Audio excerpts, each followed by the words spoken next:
ผักเลย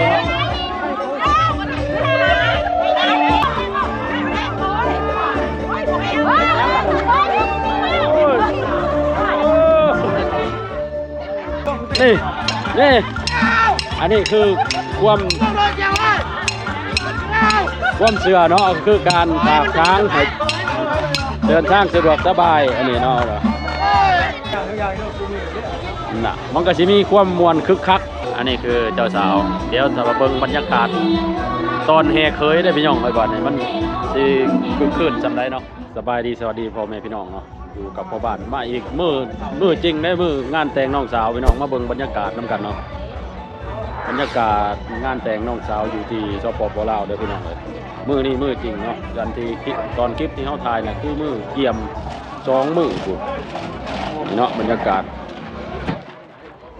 เพื่อนเจ้าสาวเดี๋ยวอีกช้ายๆเพิ่นว่าสิมีการแห่เคยเนาะมาเบิ่งPPTแห่เคยอยู่บ้านเฮามันสิเป็นอะไรเนาะอยู่บ้านเฮามันก็สิอบอุ่นกว่านี่เนาะซุ่มเก่าแก่เป็นมาต้มมาโฮมเดี๋ยวเฮาก็สิไปซอยซุ่มเพิ่นเสิร์ฟอาหารเนาะย่อผ้าขาวผ้าหน้ามันเลยให้แขกจนว่าซอยงานเนี่ยพี่น้องนี่เนาะคือเราถ่ายเมื่อคืนเนี่ยแผนกครัวอันนี้เสร็จอาหารเรียบร้อยเลยนี่ผู้สาวนี่ยังโสดเด้อนี่ได้มากคึกคักในแล้วเนาะจุ่มพี่น้องเพิ่นก็รับประทานอาหารน่ะมันก็สิมีความมวลคึกคักบรรยากาศรอบๆเนาะเฮ้ยกำลังสิมาแห่พักวันมาก่อนเนาะ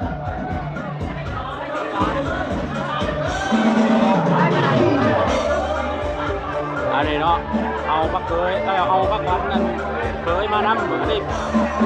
พักวันกันนี่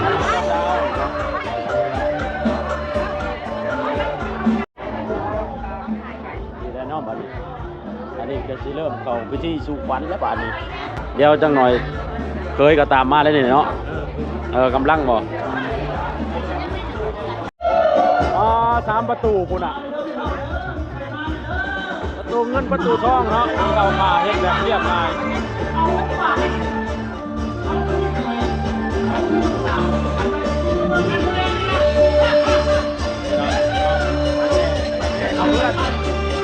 ต้องขอโทษขออภัยทั้งเด้อเพราะว่าเสียงมันอาจจะดังเนาะมาเบิ่งเด้อพี่น้องเลยนี่คืออีดของประเพณีบ้านเฮาเนาะช่องวันขนาดเด้ฮึบนี่เคยเนาะอันนี้เคยเอาเนาะนี่เคยจากกันเพื่อนเจ้าบ่าวไปคนติฮึบนี่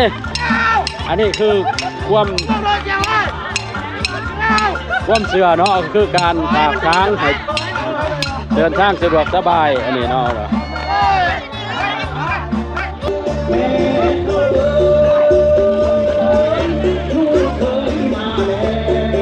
นี่เนาะเอาประเพณีการแห่เคยอยู่ประเทศลาว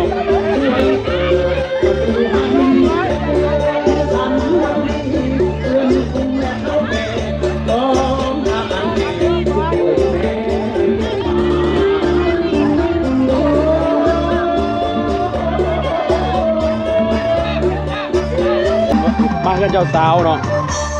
อันนี้ก็ที่ครับเคยเนาะครับเคย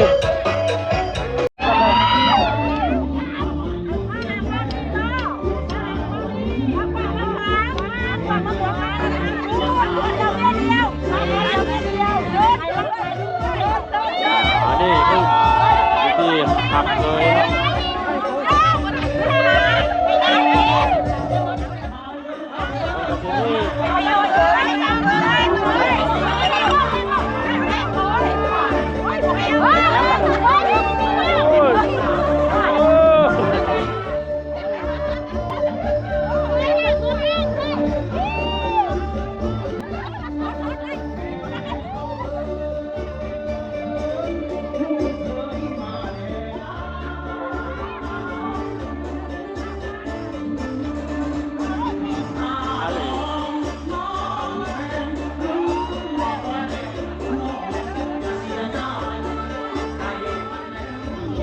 หับเคยเนาะเบิ่งได้พี่น้องเอ้ยมันเป็นคือบ้านเจ้าอยู่บ่เนาะก็จะมีประตูคือการแล้วเนี่ยแจกซอง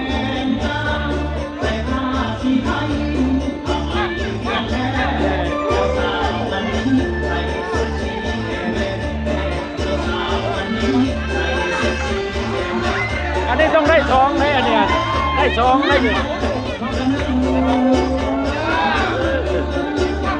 นี่เนาะ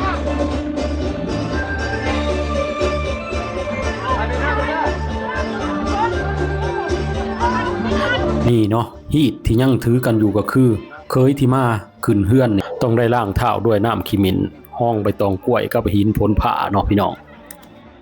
เนาะก็สิมาเข้าประควันน้ำกันแล้วบัด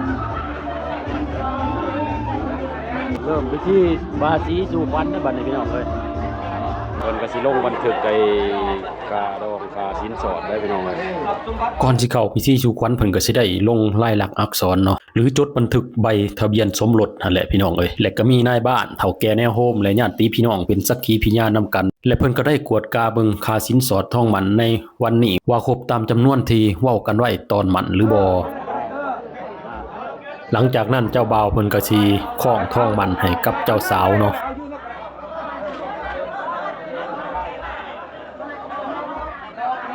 คุณแม่เนี่ยพ่อข้ามเหมือนเสืออยู่บนอะไรห่วย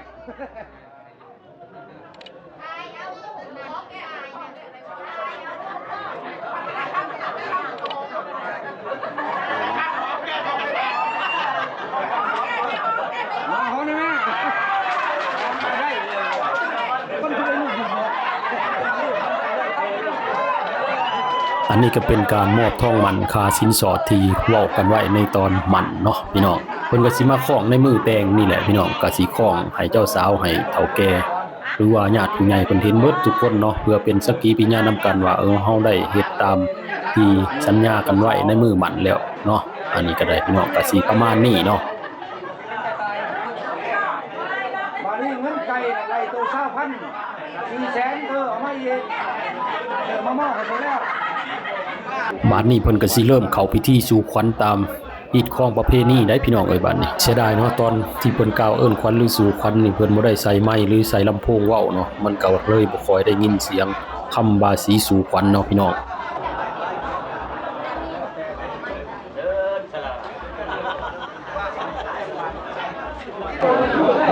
บาสีสู่ขวัญจังหน่อยเสร็จแล้วเพิ่นก็สิขอไม้ขอมือหรือขอแขนเจ้าบ่าวเจ้าสาวเนาะอันนี้คือวัฒนธรรมแบบนี้ที่แบบหาเบิ่งยากก็ได้พี่น้องเลยส่วนหลายก็สิมีอยู่แต่ภาคกันว่าอยู่ประเทศไทยกับแถวภาคอีสานอันว่าอยู่ลาวก็ยังเห็นหลายยังสิเป็นแบบนี้หลายเนาะแต่ว่าบางภาคบางหม่องบางบ่อนก็อาจสิบ่เป็นคือแบบนี้ได้พี่น้องหรือว่าหม่องอื่นเป็นอะไรก็หรือว่ามีหม่องอื่นมีความแตกต่างกันนี่ก็คอมเมนต์มาบอกมาโซเลก็ได้เนาะหลังจากเพิ่นบาสีสู่ขวัญแล้วเนาะก็ให้ญาติพี่น้องมาผูกคอต่อแขนผูกข้อไม้ข้อมือและบัดนี้พี่น้องเอ้ยแล้วเบากับผัวเดียวเมียเดียวคือกันเบาอะไรเดียวแล้วมันใหญ่มันเมื่อยแล้วเ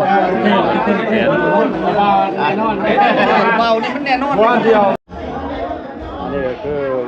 พิธีผูกแขนเนาะบัดนี้มัดข้อไม้ข้อมือ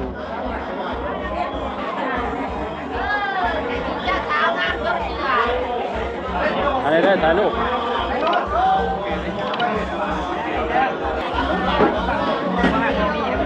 นี่เนาะนอกสาว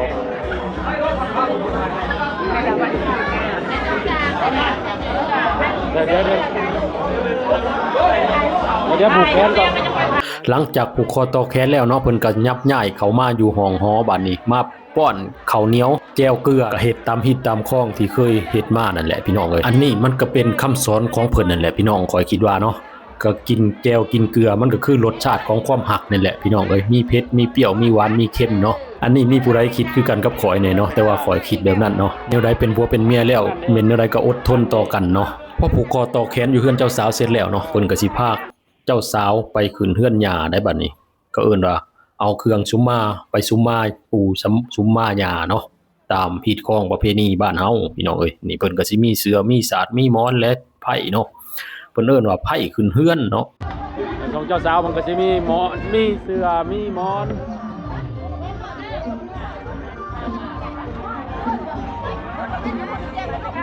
ไปเด้มาแล้วไป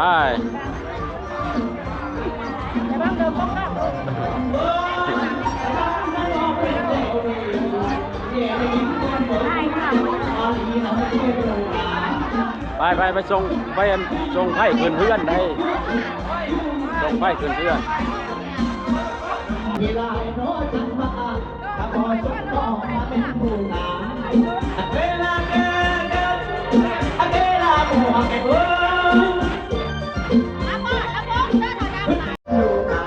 ไปแล้วเอื้อเจ้าบ่าวใกล้ๆนึงดอกอยู่นี่แหละนี่นะกระบวนแห่ไผ่คืนเพื่อนเป็นว่า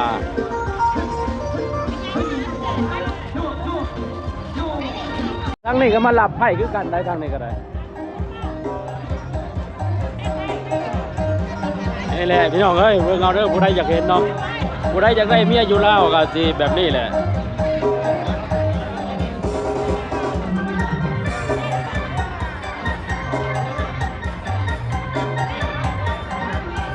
อยู่ใกล้ๆกันเด้อเพื่อนนะบ้านอยู่ใกล้ๆกันเนาะ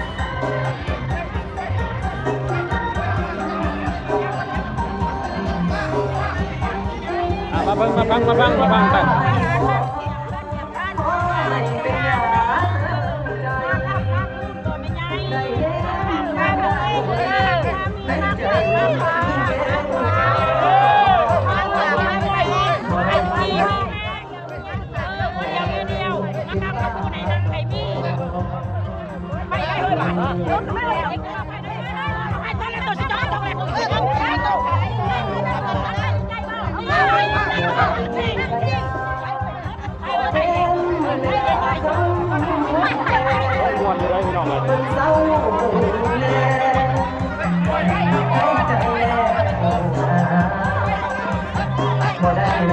แล้วการเจ้าบ่าวเนาะ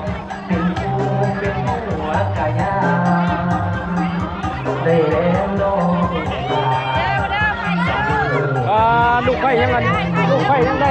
เสื้อลายเลยเอาก้อนก็ได้แล้วว่ะนี่เนาะพี่น้องการที่แบบไผ่มาเหยียบเพื่อนปูเพื่อนยาหรือว่าไผ่มาขืนเพื่อนปูเพื่อนยาก็ต้องมีของมาสุมมาปูสุมมายาเนาะก็เป็นเสือเป็นสาดเป็นม้อนเนาะเพื่อเป็นการมีหยังแหละตามฮีตตามคล้องที่เพิ่นเว้ากันมานะพี่น้องมันก็สิ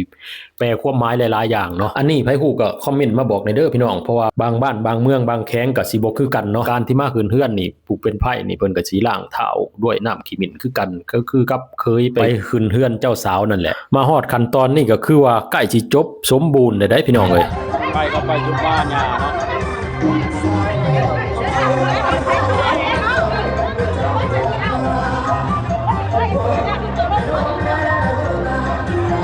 การที่เอาไฟขึ้นเรือนเสร็จแล้วก็คือที่จบเนาะนี่ออกเลย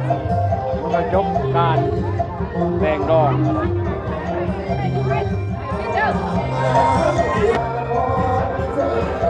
มันคือคักขนาดก็สิประมาณนี้พี่น้องเอ้ยอิดกองประเพณีบ้านเฮาเนาะ